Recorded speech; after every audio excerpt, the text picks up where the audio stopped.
Հարցերից մեկը այն է, որ վարկերի տոկոսները շատ բարձր են, հարկերը գնալով ավելի են շատանում, իսկ ապրուստը ավելի է թանկանում, օրեցօր ապրանքները ավելի թանկ են դառնում։ Ես ինքս ուսանող եմ ու կարծում եմ, որ ուսման համար էլ վարձերը շատ թանկ են, որովհետև կարծում եմ բոլորն էլ արժանի են սովորելու, բայց ոչ բոլորը ունեն այդ հնարավորությունը սովորելու։ Ինձ թվում է պետք է այդ վերանայել, իհարկե վարկեր տրամադրում են ուսանողական, բայց այդ այնքան շատ է հարկերը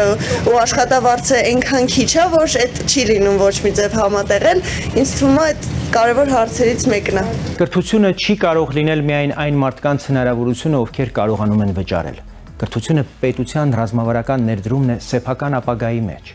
Այն պետությունները, որոնք դա ժամանակին հասկացել են, այսօր ունեն ոչ միայն ուժեղ համալսարաններ, այլև ուժեղ տնտեսություն, բարձր աշխատավարձեր, զարգացած միջին խավ եւ մրցունակ պետություն։ Մենք Հայաստանում առաջիններից էինք, որ բարձրաձայնեցինք. բարձրագույն կրթությունը պետք է դառնա անվճար։ Այսօր նույն միտքը կրկնում են տարբեր քաղաքական ուժեր, բայց ի տարբերություն մյուսների մենք գիտենք ինչ ճանապարհով պետք է հասնել դրան։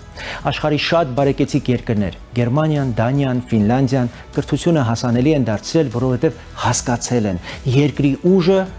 մարդն է։ Հայաստանի համար սա առավել կարևոր է։ Մենք նավթ ու գազ չունենք, մեր ամենամեծ հարստությունը մեր երեխաներն են, մեր տաղանդը,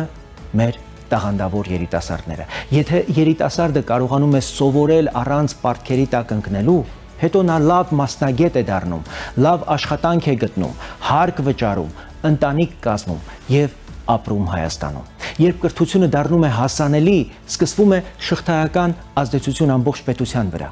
Առաջինը ձևավորվում է ուժեղ միջին խավ, ոչ թե ժառանգական արտոնություններով, այլ գիտելիքով եւ աշխատանքով։ Երկրորդն աճում է արտադրողականությունը։ Կրթված աշխատուժը ստեղծում է ավելի բարձր ավելացված արժեք, ավելի բարձր աշխատավարձ, ավելի մրցունակ տնտեսություն։ Երրորդը նվազում է արտագաղթը։ Երբ երիտասարդը տեսնում է, որ իր երկիրը ներդրում է անում իր ապագայի մեջ, նա սկսում է իր ապագան կապել այդ երկրի հետ։ Չորրորդը զարգանում է ժողովրդավարությունը, որովհետև կրթված հասարակությանն ավելի դժվար է մանիպուլացնել։ Այդպիսի հասարակությունն ավելի պահանջատեր է,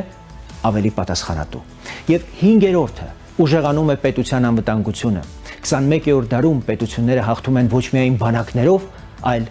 համալսարաններով, ինժեներներով, տեխնոլոգիաներով եւ գիտությամբ։ Հայաստանի խնդիրը միայն սոցիալական չէ, սա գոյաբանական հարց է։ Եթե կրթությունը շարունակի լինել թանկ հաճույք, մենք կկորցնենք հազարավոր տաղանդավոր երիտասարդների, ոչ թե որովհետև նրանք անկարող են, այլ որովհետև համակարգը նրանց հնարավորություն չի տալիս։ Մենք պետք է անցում կատարենք մի մոդելի, որտեղ պետությունը կրթությունը դիտարկում է ոչ թե որպես ծախս, այլ որպես ներդրում,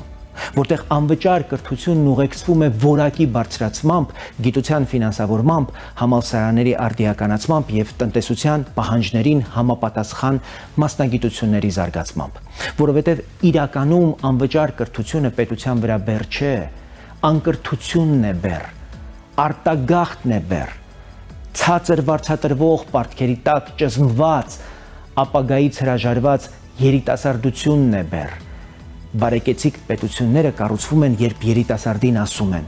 սովորիր, ստեղծիր, զարգացիր, պետությունը քո կողքին է։